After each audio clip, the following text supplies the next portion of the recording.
Halo. Ya. Enggak.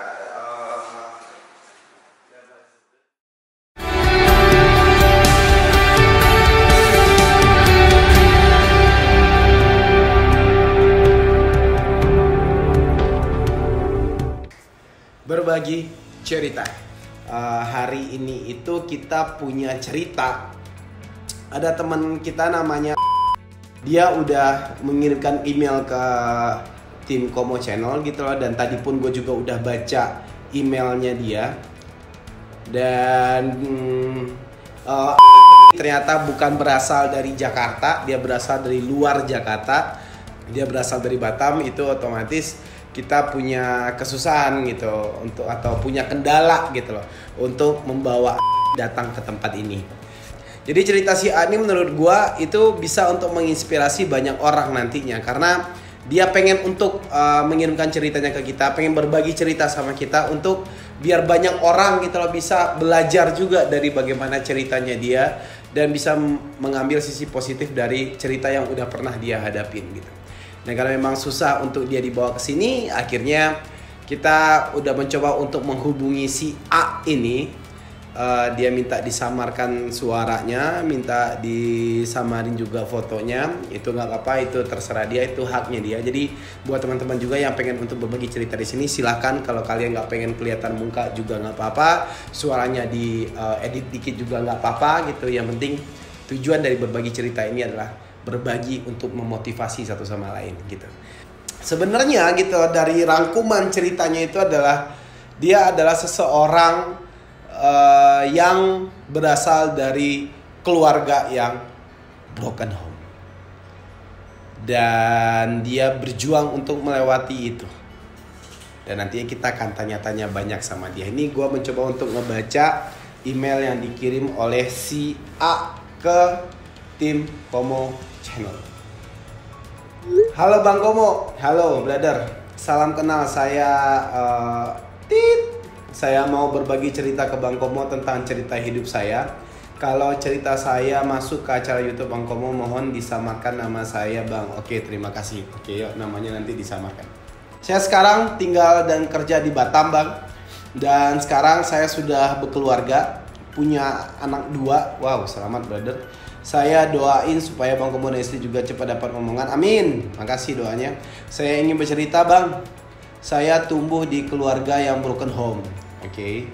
Dan itu menjadi patokan saya nantinya dalam berkeluarga. Saya nggak mau anak saya merasakan apa yang saya rasakan dulunya punya keluarga yang broken. Oke. Jujur nggak enak banget Bang. Dan yang kena imbasnya pasti adalah anak seperti yang saya rasakan waktu dulu Bang. Yap. Ya kebanyakan sih kalau teman-teman gue yang mungkin keluarganya yang broken home, memang yang jadi korban utamanya itu adalah anak gitu. Karena ya anaknya pasti tidak mendapatkan perhatian atau kasih sayang seperti dulunya waktu orang tuanya bersatu gitu. Tapi ini gue akan coba buat telepon dia. Dan kita akan coba buat ngobrol-ngobrol dan cerita tentang cerita yang dia kirim ke kita. Oke? Bentar. Halo. Ya, ini Komo Riki Mas. Oh iya Pak. Ya, oke. Gimana? Udah nyantai buat kita ngobrol atau harus nunggu dulu? Karena ini udah langsung record, udah kamera udah di depan gua. Aman Bang, aman. Udah ini kok udah nggak kerja lagi. Oke, aman ya berarti ya. Jadi di Batam Bang? Iya, sekarang saya tinggal di Batam Bang sama keluarga, anak istri. Oke, udah 2 orang ya anaknya ya? Iya, alhamdulillah Bang udah 2. Oke, ya alhamdulillah ya. Sebenarnya ini lu bilang kalau lu berasal dari keluarga yang broken home gitu ya? Iya, berarti keluarga pisah, orang tua pisah. Dan sebenarnya kejadiannya itu dari umur berapa? Nggak pisah sih Bang. Kenapa? Orang tua nggak pisah sih, cuman maksudnya suasana rumah tangga orang tua udah nggak harmonis. Oh, jadi emang waktu itu cuman nggak jadi. Oh gitu. Jadi emang bukan cerai ya, tapi emang keadaan situasi rumahnya itu kacau balau. Sorry, maksudnya nggak harmonis gitu ya. Iya bang. Oke, jadi ini kalau yang gua baca emailnya lu, pada saat kejadian yang seperti ini tuh lu umur berapa ya waktu itu?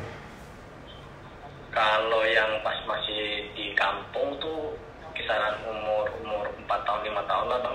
Tapi pada saat itu hubungan keluarga emang udah nggak harmonis gitu. Kalau pada saat saya kecil sih masih baik-baik aja bang. Oke. Pada saat nah itu kan saya kalau nggak salah umur 5 tahun apa 6 tahun tuh keluarga semua rantau bang ke Jakarta. Iya, ini ada emailnya ya. Terus? Ya, semua keluarga tuh bang. Iya. Di Jakarta itu tinggal ya karena belum ada tempat tinggal akhirnya saya keluarga itu numpang hidup lah. Oke, tapi ini sorry gue potong sedikit gitu loh. Ini sorry gue potong sedikit mas. Maksudnya masih dari Kalimantan ke Jakarta itu yang punya ide untuk semuanya pindah dari Kalimantan ke Jakarta itu siapa? Orang tua bang. Oh orang tua. Ya. Oke, bapak sama ibu berarti ya? Ya. Oke. Ya berharapnya sudah ada perubahan ekonomi lah bang kalau misalnya di Jakarta gitu bang. Iya mengadu nasib lah ya. Iya bang. Oke, dan tinggal sama keluarga ya di sini numpang ya. Oke, dan di sini lu bilang kalau ya yang namanya numpang itu ya pasti nggak enak ya, apalagi kita meskipun keluarga ya pasti ada aja rasa kurang nyaman gitu ya. Iya iya. Tapi pada saat kejadian ini, pada saat numpang di rumah saudara itu memang kejadian apa ya sampai lu bisa bilang ya namanya kita numpang ya jadi situasi pada saat itu nggak nyaman gitu loh. Kejadian apa dia sampai akhirnya lu bilang kalau lu nggak nyaman tinggal di rumah saudara lu atau numpang di rumah saudara lu waktu itu? Ya kayak apa ya bang ya, terbatas saya sih bang mau ngapa-ngapain kayak mau tidur harus ikutin jam tidurnya saudara, terus mau makan harus ikutin jam makannya saudara. Ya kalau itu mah masih standar gitu ya, namanya kita numpang ya kita juga harus tahu diri dong gitu. Ya, makanya nggak bisa sebebas di rumah sendiri kan bang. Ya itu udah pasti. Ngapain nggak enak bang. Iya itu udah pasti. Tapi yang bikin lu nggak nyaman. Tapi kalau misalnya lu bilang ya gua harus tidur ya ngikutin waktunya orang di rumah itu atau bangun juga harus ngikutin waktu orang di rumah itu, menurut gua sih itu bukan sebuah hal yang bikin nggak nyaman ya gitu, karena yang namanya kita numpang hidup itu ya kita juga harus lebih tahu diri, itu maksud gue. Iya bang. Tapi ada momen di ada privasi bang buat maksudnya kita kan itu bang. Iya soalnya lu ramean juga ya waktu itu ya. Terus maksudnya saya juga nggak cocok sama anaknya saudara keluarganya saya gitu. Jadi nggak bisa bebas lah tuh. Ya sering ribut lah waktu masih kecil ya waktu itu ya. Dia. Nah pada saat lu ngerasa nggak nyaman itu lu ada sharing sama orang tuanya lu nggak waktu kecil gitu tentang lu numpang itu? Paling ibu bang. Oke. Kalau sama bapak kan saya emang nggak pernah ngobrol bang. Berarti emang hubungan lu sama bapak dari kecil emang udah nggak harmonis ya? Iya bang, emang bapak tipe yang nggak banyak ngomong orangnya. Oke. Terus ya kita pas kecil kan takut bang sama bapak. Iya. Abang diomelin, pernah juga digebukin bang, makanya saya jadi nggak berani. Oh berarti memang hubungan itu sebagai bapak doang, nggak bisa menjadi seorang teman gitu ya? Nggak pernah ngobrol bang. Oh nggak pernah ngobrol, berarti ngobrolnya semuanya dulu itu sama ibu doang? Iya paling, ya makanya saya ngeliat kasihan ibu kan, ibu yang paling ngetahin. Terus sampai akhirnya di sini orang tuanya lu akhirnya cabut dari rumah itu dan mencari kontrakan sendiri. Iya alhamdulillah bapak punya rezeki terus bisa ngontrak sendiri bang, kontrak rumah sendiri. Oh berarti bokapnya lu nih atau bapaknya lu nih yang mencari kontrakan? Iya. Oh berarti dia juga peduli sama keluarganya dia dong pada saat itu? Iya, cuman setelah kontrak sendiri malah di situ lebih kelihatan lagi bang, maksudnya tambah nggak harmonis. Mungkin dulu pas numpang di rumah saudara kan nggak enak mau berantem kan. Pas punya kontrakan sendiri malah saya sering menemuin bapak ibu berantem sampai dan miring ya, maksudnya udah nggak nyaman lah bang. Malah setelah pindah di kontrakan sendiri yang harusnya saya berpikir wah enak ini nggak tinggal lagi sama saudara, terus malah lebih nggak nyaman lagi jadinya. Oh, jadi hubungan keluarganya lu makin nggak harmonis pada saat lu udah punya kontrakan sendiri dan ekonomi keluarganya lu udah mulai membaik gitu. Iya bang. Aneh. Oh gitu. Mulai sering tuh berantem tuh bapak sama ibu pada saat itu. Sering banget. Makanya saya jadi tambah benci sama bapak saya.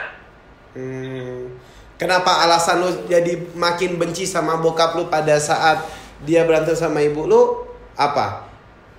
Iya, dia main tangan bang, mukulin ibu saya. Saya sebagai anak kan nggak bisa berbuat apa-apa juga, masih kecil waktu itu, masih SD saya itu.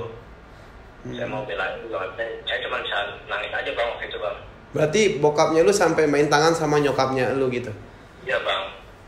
Kalau ada yang lu tahu nggak masalah dari mereka berdua sampai akhirnya mereka sering ribut atau ya terjadi main tangan itu dari bokapnya lu? Tahu saya sih waktu ada orang ketiga kayaknya bang. Oke, orang ketiga. Jadi saya pernah dengar itu cerita sama kakak saya yang gede sih. Nah sebenarnya waktu itu juga udah sempet hampir, ya saya bilang sih ya udah broken ya, udah keluarga yang hancur gitu. Waktu itu mau orang tua bapak ibu mau pisah, cuman karena sama kakak saya dipisah, dilerai istilahnya, mereka nggak jadi divorce. Berarti sebenarnya permasalahan dari orang tuanya lu yang sering ribut mulu itu karena ada orang ketiga. Mungkin salah satunya bang. Orang ketiga dari bokapnya lu atau orang ketiga dari nyokapnya lu? Dari bapak bang. Oke. Dan itu yang bikin mereka sering ribut pada saat itu. Iya, makanya udah dari situ, maksudnya dari kecil saya nggak nemuin sosok bapak yang bisa jadi teman, yang apa ya, yang bisa diajak ngobrol lah bang. Yang nasehatin gitu ya. Ya, terus pada saat ekonomi membaik malah bapak ya istilahnya punya orang lain lagi, saya tambah benci itu bang. Saya kan yang paling kasihan di situ. Iya. Terus nyokap ada cerita pada saat itu sama lu, curhat atau apa? Ibu sih nggak pernah cerita ke saya sih bang, karena masih SD kan saya waktu itu. Iya. Paling saya pernah dengar ibu cerita sama kakak gitu. Oke, dan itu emang terbukti kalau bokapnya lu pada saat itu memang punya cewek lain gitu. Ya kalau saya dari mata kepala saya sendiri saya belum pernah lihat, cuman tadi ceritain sama kakak. Saya kan suka juga sama kakak. Tapi nggak cerai pada saat itu bapak sama ibu? Hampir waktu itu bang. Hampir. Nggak jadi. Oke, nah setelah itu baru lu dipindahin lagi ya dari Jakarta ke daerah Pulau Jawa gitu? Iya bang. Jadi saya waktu itu ya udah mandiri lah bang, bisa dikatakan mandiri. Saya sekolah SD itu setelah lulus saya cari sekolah sendiri karena saya memang tahu kan kondisi hubungan keluarga saya seperti apa. Akhirnya saya kan cari apa sekolah sendiri, daftar sendiri dan udah terima. Tiba-tiba ibu bilang kamu pindah ya di ini tinggal sama paman di Jawa. Kenapa? Saya bilang saya kan udah dapat sekolahan. Ya alasan itu masalah ekonomi dia bilangnya. Ya udahlah, saya nggak mau membebani juga kan. Akhirnya pindah. Iya, ya karena ibu juga sih bang. Tapi sebenarnya menurut lu apa alasannya lu sampai akhirnya dipindahin dari Jakarta ke daerah lain? Mungkin karena apa ya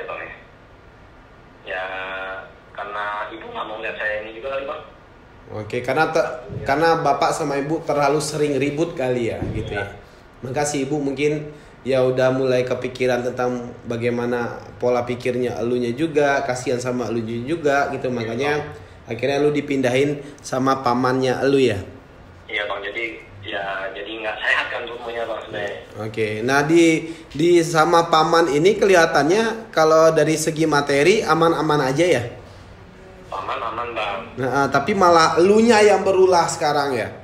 Iya, karena kan ya dari kecil saya berarti kan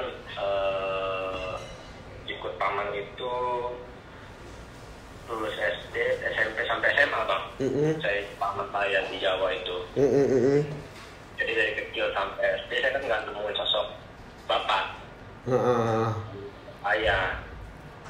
Jadi lu nemuin sosok ayah atau sosok bapak itu dari pamannya lu. Pada akhirnya ya bang. Tapi kenapa sampai di sini di email lu bilang lu akhirnya sering mabok-mabokan gitu, sering bolos sekolah gitu. Ini bentuk balas dendamnya lu karena lu ngerasa nggak diperhatiin sama orang tuanya lu. Iya bang, pelarian anak-anak lagi cari jati diri bang waktu itu saya. Iya, tapi lu ngelakuin itu karena emang dendam karena lu ngerasa lu dibuang oleh orang tuanya lu gitu dan pengen untuk mencari perhatian dari orang tuanya lu, atau karena memang ajakan dari temen lu nya aja gitu? Ya karena itu bang, saya nggak merasa punya keluarga bang, nggak punya orang tua. Jadi saya ngerasa dibuang. Maksudnya saya masih punya orang tua kok, saya malah dititipin ke orang lain. Iya. Makanya ya namanya masih jiwa anak muda ya bang, yang lagi cari jati diri, terus ketemu teman-teman yang memang kondisinya broken home juga. Iya, sama ya. Iya. Akhirnya senasib lah gitu ya. Senasib dan ngerasa kalau mabok-mabokan dan segala macam hal yang nggak benar itu adalah hal yang benar gitu ya. Iya. Pelarian kita lah bang. Iya. Tapi kan bisa menyelesaikan masalah itu bang. Nah iya. Tapi akhirnya di sini lu juga bilang kalau lu mendapatkan pelajaran gitu loh dari jalanan itu. Iya bang. Ya setelah saya udah berkeluarga, udah menikah, saya akhirnya flashback ngeliat ke belakang. Ya ternyata ada pelajaran juga yang saya ambil dari sana gitu. Kalau misalnya mungkin saya tidak dihadapkan masalah itu, ya mungkin saya jadi anak yang manja mungkin ya. Iya. Jadi kurang fight gitu ya. Ya, guanya pun juga gitu juga, brother gitu. Gua banyak dapat pelajaran hidup ya dari jalanan juga, karena gua dari kelas 6 SD udah hidup di jalan juga gitu. Gua udah hidup di jalan juga, gua banyak mendapatkan pelajaran dari jalanan juga gitu. Iya, Bang. Iya, karena dimanapun kita berada kita bisa memetik pelajaran untuk hidup kita, untuk bisa menjadi orang yang lebih baik gitu. Ya enggak? Tapi di sini, sorry gua potong. Tapi di sini lo setelah tamat kuliah sama pamannya, lu akhirnya lu cari kerja di Jakarta gitu, dan lu tahu orang tuanya lu ada di Jakarta, tapi lu nggak mau tinggal sama orang tuanya lu. Iya, setelah lulus kan saya nyari kerja nih bang ke Jakarta. Gua tuh waktu itu tinggalnya di Bekasi bang. Iya. Bekasi, tapi saya mikir kalau misalnya saya dari kecil saya udah dibuang. Kalau misalnya tiba-tiba saya harus tinggal serumah dengan mereka, kayaknya gimana gitu bang. Oh, keinget lagi ya memori-memori yang nggak ingat ya, yang nggak baik zaman dulu ya. Saya juga nggak akut kan sama bapak saya gitu. Okay. Hatinya itu bang. Tapi kak, tapi berarti lu ngekos atau tinggal sendiri ya di Jakarta? Oke. Nah, ada satu pertanyaan yang gue lupa gitu. Dari elu yang tinggal sama pamannya elu sampai akhirnya lu sekolah sama pamannya elu dan lu kuliah sama pamannya elu sampai akhirnya lu tamat kuliah dan lu akhirnya merantau lagi ke Jakarta untuk mencari pekerjaan. Selama itu lu ada komunikasi sama orang tuanya elu nggak? Sama ibu ya bang. Sama ibu ada? Iya, sama bapak nggak pernah. Kenapa? Ya saking bencinya bang. Saya sampai menganggap saya nggak punya bapak. Yang bikin lu benci itu karena dari kecil bapak lu terlalu keras sama lu dan nggak dekat sama lu, atau karena bapak lu pernah nyakitin ibu lu?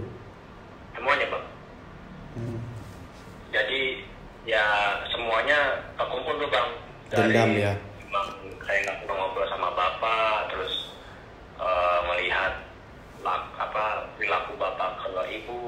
Terus maksudnya saya harusnya dapat sekolah di Jakarta waktu itu dengan tinggal sama orang tua, malah dititipin ke orang lain. Jadinya dendam gitu ya. Jadi dendam, saya akhirnya mikirnya ya, saya kayak seperti tidak punya bapak itu Bang. Sampai akhirnya lu akhirnya nemu seorang cewek pacaran dan mau nikah, dan lu maunya pamannya lu yang jadi walinya gitu. Iya, karena saya akhirnya ya walaupun waktu itu saya sering berantem sama paman saya juga, akhirnya saya mikir ya yang perhatian sama saya malah paman saya gitu. Iya, karena dia sosok yang ngejagain lu, ngerawat lu, ngasih perhatian sama lu gitu ya. Iya, karena saya ngeliatnya pada akhirnya ya mungkin karena paman saya dititip sama ibu saya. Jadi paman itu adik dari ibu saya. Iya. Keluarga dari ibu ya. Tanggung jawab harus menjaga saya. Ya dia ngerawat saya lah. Walaupun saya bandel, sering nggak pulang dari rumahnya. Tapi kenapa lu sampai kepikiran pamannya lu nantinya yang akan ngewaliin lu untuk nikah gitu, padahal bokap lu ada gitu? Ya. Memang sebenci itu lu sama bokap lu? Saya udah ngerasa saya nggak punya bapak, saking saya bencinya sama bapak saya. Jadi lu udah nganggap orang tua lu atau bapak lu ini udah nggak ada itu? Iya. Karena memang saya nggak merasakan apa ya benar-benar sosok ayah yang sebenarnya Bang. Tapi pada akhirnya gimana? Yang jadi wali? Paman saya ngebujuk saya Bang, yang memberikan inilah apa? Ya kamu masih punya bapak.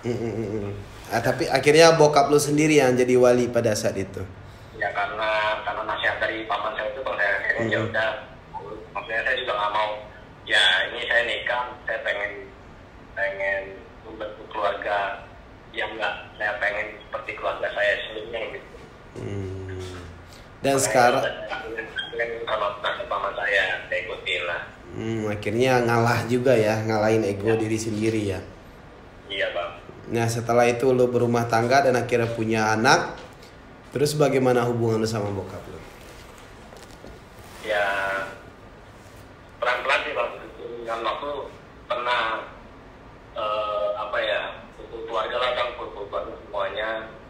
Nah di situ baru pertama kali coba saya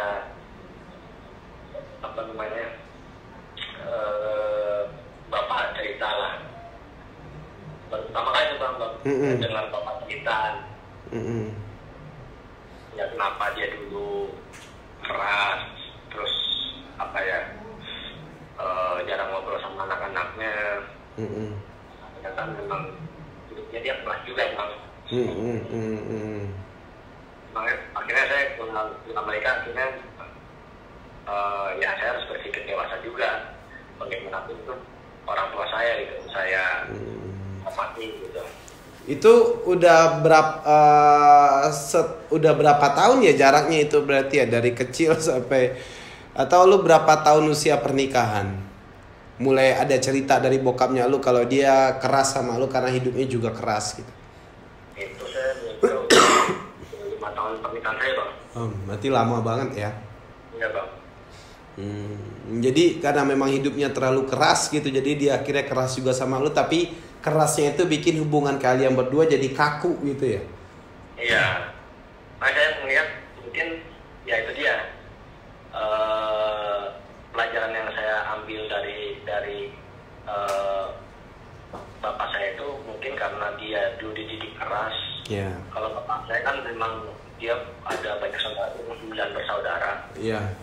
Hanya di kampung kan, memang ekonomi sulit, dia ada harus bekerja, orang tuanya keras, harus bekerja, jadi ya mungkin sifat itu yang terbentuk dia setelah keluarga. Akhirnya dampaknya ke saya sebagai anak. Iya. Dan nggak ada komunikasi yang bagus juga antara bokap lu ke elu gitu ya. Nah, makanya akhirnya saya melihat tarik ke belakangnya Bang. Oh ternyata bapak kenapa seperti ini sikapnya, karena memang didikannya dia sebelumnya dari orang tuanya, dari kakek nenek saya. Ya karena memang pada dasarnya seorang anak itu selalu menuntut ke orang tuanya gitu, tanpa harus memikirkan tentang kenapa orang tuanya seperti ini dan seperti itu gitu. Tapi ya hubungan orang tua sama anak ya hubungan dua arah juga gitu. Bagaimana si orang tua memberikan pengertian ke anak dan bagaimana si anak memahami atau mengerti tentang bagaimana orang tuanya gitu. Ya enggak? Ada kesempatan itu kan bang, gua jauh dari pokoknya. Nah itu dia, dan makanya ya komitmen sama istri saya nggak mau sampai kayak bapak saya pada saat misalnya saya jadi seorang bapak ya. Ya ini kan berarti lu udah punya 2 orang anak nih sekarang. Iya bang. Ya terus bagaimana hubungan lu sama anak-anak lu? Alhamdulillah bang, saya belajar, maksudnya saya menemukan istri yang memang sabar juga. Dan ya kan kejadian itu bang, trauma saya waktu kecil, saya akhirnya nggak mau mengulangi hal yang sama pada anak saya supaya dia tidak merasakan apa yang saya lakukan dulu kecil gitu bang. Iya, jadi lu nggak mau anak lu ngerasain apa yang lu rasain dulu gitu. Iya bang. Berarti sekarang ini lu bisa menjadi seorang bapak, bisa menjadi seorang teman buat anak-anaknya lu. Alhamdulillah sampai sekarang masih bang. Oke, dan pelajaran itu yang lu dapat dari cerita yang pernah lu alamin dan yang pernah lu hadapin bersama orang tuanya lu. Iya bang, karena ya itu anak bertumbuh kan baik atau tidaknya dari keluarga dulu. Iya. Keluar dari rumahnya atau dari keluarganya udah rusak. Iya. Ya keluar merusak bang. Iya. Gitu, bang. Makanya belajar dari pengalaman hidup saya dari kecil, merasakan yang tidak merasakan punya sosok ayah. Saya belajar pada saat saya berkeluarga, saya pengen nggak mau anak-anak saya merasakan dia nggak punya sosok ayah. Gitu, bang. Tapi kalau boleh jujur nih gitu, dari ceritanya lu dari waktu kecil sampai akhirnya lu nikah dan sekarang udah punya anak gitu, masih ada dendam nggak antara lu sama bokapnya lu? Alhamdulillah sekarang sih udah nggak bang ya, karena saya udah mencoba memaafkan pada saat ya bapak cerita itu ya ada alasannya bang. Mungkin saya benci karena memang saya dulu masih belum tahu ya, istilahnya belum tahu lah hidup itu seperti apa bang. Berarti sekarang udah tidak ada dendam lagi yang lu rasain ke bokapnya? Udah maafin bang. Sampai sekarang bokap sama nyokap masih sehat? Alhamdulillah masih bang. Dan berarti lu benar-benar udah maafin apa yang udah lu hadapin, apa yang udah lu laluin, perhatian dan segala macam yang gak lu dapetin dari kecil dari bokapnya. Iya bang. Oke, jadi ya sepahit apapun yang kita hadapin gitu, sepahit apapun yang kita laluin gitu, semua itu pasti ada hikmahnya gitu. Semuanya pasti ada manfaat baiknya, tergantung bagaimana cara kita menyikapi cerita atau masalah yang kita hadapin itu gitu. Ya jujur gue juga gue salut, gue bangga sama lu gitu, karena lu akhirnya bisa mendapatkan sebuah hikmah yang baik dan lu malah membalikan gitu loh apa yang udah lu rasain dulu waktu lu nggak dapet perhatian sama orang tuanya lu, sama ke anaknya lu sekarang gitu. Iya bang. Nah tapi di sini sebenarnya yang pengen untuk lu bagi ke teman-teman kita yang lagi ngedengerin berbagi cerita ini apa dari ceritanya lu? Ya kalau dari saya bang, apapun masalah yang kita hadapin bang, maksudnya ya itu kan pasti ada masalah. Semua masalah yang hidupnya mulus. Iya, benar. Dan itu dari masalah itu kita belajar belajar menyikapi hidup gitu bang. Ya intinya jangan pantang menyerah lah bang. Iya, benar banget gitu. Mudah-mudahan ya ada hikmahnya dari semua masalah gitu. Oke, iya mudah-mudahan nantinya nih buat teman-teman yang lagi ngedengerin atau yang lagi nonton berbagi cerita ini bisa mendapatkan hikmah dari atau pelajaran dari ceritanya lu ya dia. Amin bang. Oke, siap. Makasih banyak ya. Oke, siap, makasih banyak ya. Iya, amin, sama-sama, nanti dikabarin deh kalau udah tayang ya. Ya, kalau kemana mampir bang. Siap. Saya jamu bang. Oke, siap. Oke, thank you. Yo. Oke, ya ini adalah ya salah satu cerita gitu dari dari orang yang pengen berbagi cerita sama kita gitu. Ya pada intinya karena hidup lebih indah untuk orang yang tak pernah menyerah gitu. Jadi memang kita nggak boleh menyerah dalam permasalahan yang terjadi dalam hidup kita. Kita harus benar-benar bisa menyikapi dengan yang kita benar-benar harus bisa menyikapi dengan baik permasalahan yang terjadi dalam hidup kita, biar kita bisa mendapatkan hikmah dari masalah yang terjadi dalam hidup kita. Mudah-mudahan dari cerita si teman kita tadi itu bisa menginspirasi buat teman-teman yang lain yang punya masalah juga mungkin seperti apa yang dirasain oleh teman kita yang tadi, dan bisa mengambil hikmahnya, bisa lebih kuat untuk menghadapi masalah itu. Karena lo harus yakin masalah yang terjadi dalam hidupnya lo itu adalah pelajaran juga buat hidup lo itu sendiri. Oke? Nah, buat teman-teman yang pengen juga untuk berbagi cerita, silakan email cerita kalian di email di bawah ini. Kalau kita punya kesempatan kita bisa untuk bertemu langsung, atau kalau kita tidak punya kesempatan kita bisa via telepon atau video call. Oke? Sampai jumpa, gue Komo Riki pamit. Bye-bye. Setiap orang punya cerita. Ada cerita suka, ada cerita duka. Dan kadang hidup penuh dengan lika-liku masalah. Tapi yakinlah semua ada hikmah. Buat kalian yang mau berbagi cerita, email cerita kalian di email di bawah ini. Bersama saya Komo Riki, kita di Berbagi Cerita.